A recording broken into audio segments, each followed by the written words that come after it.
WhatsApp people, कैसे हैं आप सब? ठीक ठाक हैं। It's me Hamsen, your watching H T reacts. Welcome back to the channel. उम्मीद करता हूँ अच्छे होंगे, खैर खैरियत से होंगे, एंजॉय कर रहे होंगे। और हम देखने वाले हैं एक वीडियो जिसका टाइटल ये है कि बहुत उछल रहा था पाकिस्तान, भारत ने 200 देशों के सामने ठोक दिया।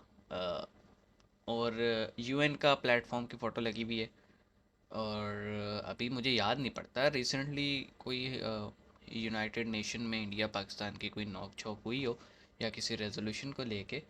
हाँ, एक दो दिन पहले मैं पढ़ रहा था इस्लामोफोबिया को लेके, जो है ना, कोई यूएन में कुछ हुआ था। कोई पता नहीं मीटिंग थी या क्या था, मैंने पूरा उस पर इतना गौर नहीं किया। बहरहाल इसको देखते हैं, क्योंकि टाइटल इस तरह से दिया गया है तो I am a bit curious कि ये क्या है।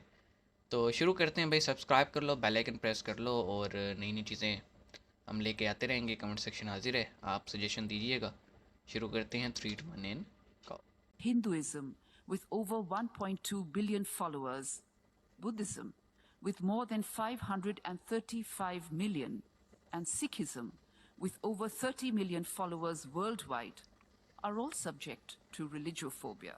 पत्थर बहुत ओके। मारे जाते हैं गैर मुस्लिमों को, यहाँ ईंटें बहुत मारी जाती है इनसे पूछ तूछ के लिए, उनकी जांच पड़ताल के लिए। यहाँ तक कि कमर के अंदर सिक्के भी जो है ना कोई जाती है का बंद कमरों में ना। तो बहुत ज़्यादा Pakistani Clear evidence shows that over decades, followers of non-Abrahamic religions have also been affected वही by इस्लामोफोबिया को लेके है ये। religiophobia. मैं तो कह जिसको भी इंटरनेशनल पर्सन में जो भी आपको मैं कहती हूँ एक सिचुएशन कि आप पाकिस्तान बिल्कुल ना आए। इस बार भी जब भाई पाकिस्तान साहब। ने संयुक्त राष्ट्र में इस्लामोफोबिया का ड्रामा रचा तो भारत ने उस पर भी उसे आईना दिखा दिया। भारत से एक स्टेटमेंट अमित शाह की बहुत ज्यादा वायरल हो रही है, जिसमें उन्होंने ये कहा है कि किसी के बाप में दम नहीं है कि वो सीएए को भारत से खत्म करवा। मैं तो मानता मोदी जो है अपना राम का अवतार। हमारा पाकिस्तान जो है ये एक पावरफुल मुल्क है, इसके पास एटमी पावर भी है। लोग एक दूसरे को टक्करे मार रहे हैं। है तो यही, रोटी कपड़ा मकान। 76 साल बाद इस्लामी जमहूरिये पाकिस्तान की भारी अक्सरियत का मसला क्या है? रोटी। यहाँ से सारे जा रहे हैं। बहुत अच्छी बात है। मैं तो कहती हूँ मैं खुद भी सीएए के साथ निकल के यहाँ से चली जाऊँ। अच्छा, she is a non Muslim. Okay, identity उसने कंसील की हुई है अपनी। हेलो फ्रेंड्स, जय हिंद। हिंदुस्तान स्पेशल में आपका स्वागत है। दोस्तों, भारत ने कल संयुक्त राष्ट्र महासभा में पाकिस्तान की जमकर क्लास लगाई है। इस दौरान इस्लामोफोबिया को लेकर भारत ने पाकिस्तान को खरी खरी सुनाई है। भारत के प्रतिनिधि ने पाकिस्तान से कहा कि केवल एक धर्म की बजाय हिंदू, बौद्ध, सिख धर्म को भी कई चुनौतियों का सामना करना पड़ रहा है।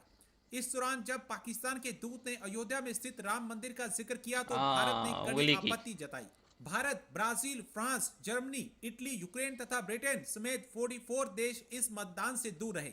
संयुक्त राष्ट्र में भारत की स्थायी प्रतिनिधि रुचिरा कंबोज ने कहा, इस्लामोफोबिया का मुद्दा निस्संदेह महत्वपूर्ण है, लेकिन हमें यह स्वीकार करना चाहिए कि अन्य धर्म भी भेदभाव और हिंसा का सामना कर रहे हैं। अन्य धर्मों के सामने आने वाली समान चुनौतियों की उपेक्षा करके केवल इस्लामोफोबिया से निपटने के लिए संसाधनों का आवंटन अनजाने में बहिष्कार व असमानता की भावना को कायम रख सकता है। अब समय आ गया है कि हमें एक धर्म की बजाय सभी धर्मों के प्रति धार्मिक पूर्वग्रह की व्यापकता को स्वीकार करना चाहिए। These contemporary forms of religiophobia are evident in the increasing attacks on religious places of worship such as gurudwaras, monasteries and temples, as well as the spreading of hatred and disinformation against non-Abrahamic religions in many countries. In many countries. तो उन्होंने किसी एक specific country का तो नाम नहीं लिया, but ये जो इंडियन ऑफिशियल थी यूएन में, इन्होंने विद क्लैरिटी ये बात ज़रूर कही है कि इस्लामोफोबिया ही नहीं, पूरे तमाम जितने भी रिलीजन्स हैं उनसे रिलेटेड जो फोबियाज़ हैं उन सब पे बात करनी चाहिए। अब जैसे फॉर एग्ज़ाम्पल पाकिस्तान में हिंदुज़म को लेके या क्रिश्चियनिटी को लेके या फिर सिखिज़म को लेके आए दिन कुछ ना कुछ हमें जो है ना मिलता ही रहता है। जैसे सिंध या कराची साइड की न्यूज़ सुने तो हमें देखने को मिलता है मंदिरों पे अटैक हो गए। अगर हम पंजाब की बात सुने या आप कह लें कि साउथ पंजाब, सेंट्रल पंजाब की बात सुने तो वहाँ ख़बर मिलती है जी क्रिश्चियंस के चर्चिज़ पे अटैक हो गए। और अगर हम जो है ना अपर पंजाब और KPK की बात सुने तो वहाँ पे हमें ख़बर मिलती है कि गुरुद्वारों पे अटैक हो गए, और आए दिन आता ही रहता है। तो अब इसमें मैंने जो मस्जिदें हैं, मॉस्क हैं, उनका जिक्र क्यों नहीं किया, क्योंकि वो तो थ्रू आउट पाकिस्तान जो है ना सुसाइडल अटैक्स उनमें होते ही रहते हैं। तो अगर हम स्पेसिफिकली पाकिस्तान की बात करें, यहाँ पे तमाम मज़ाहिब वाले ही किसी न किसी फॉर्म में एक जो है ना तंग आए हुए हैं, और किसी न किसी फॉर्म की एक्सट्रीमिज़म को फेस कर रहे हैं।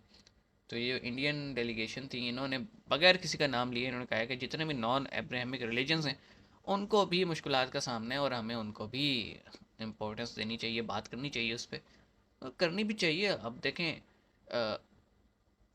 जब हम किसी एक स्पेसिफिक रिलीजन को लेके बात करेंगे तो फिर बाकी सब तो कहेंगे ही। तो मेरा ख्याल है थ्रू आउट द वर्ल्ड एक पॉलिसी होनी चाहिए, और हमें ख़ुद में ये पॉलिसी लानी चाहिए। इसके लिए कोई कोई बहुत बड़ा UN का प्लेटफॉर्म यूज़ करने की ज़रूरत नहीं है। हम खुद अपने मज़हब को जितनी रिस्पेक्ट देते हैं, हम दूसरे को भी कहें कि ठीक है, बेशक मैं उस पर यकीन रखता हूँ नहीं रखता, मैं उसका फॉलोअर हूँ या नहीं हूँ, या मैं उसको सही मानता हूँ या नहीं मानता, इर्रिस्पेक्टिव ऑफ डैट थाट, हमें ये देखना चाहिए कि जिस तरह मैं चाहता हूँ ना कि बाकी सब मेरे रिलीजन की रिस्पेक्ट करें, तो उसके लिए ज़रूरी है मैं दूसरे को रिस्पेक्ट दूँ। इज़्ज़त दो और लो वाली चीज़ का नाम है। तो जब हम दूसरे को इज़्ज़त देंगे तो यकीनन ह्यूमन नेचर है जी, आप किसी को इज़्ज़त दें तो वो आपको इज़्ज़त ज़रूर रिटर्न में देता है। क्या कहेंगे इस बारे में, कमेंट सेक्शन में बताइएगा। मिलेंगे नेक्स्ट वीडियो में, अपना ख्याल रखिएगा। सी यू गाइस।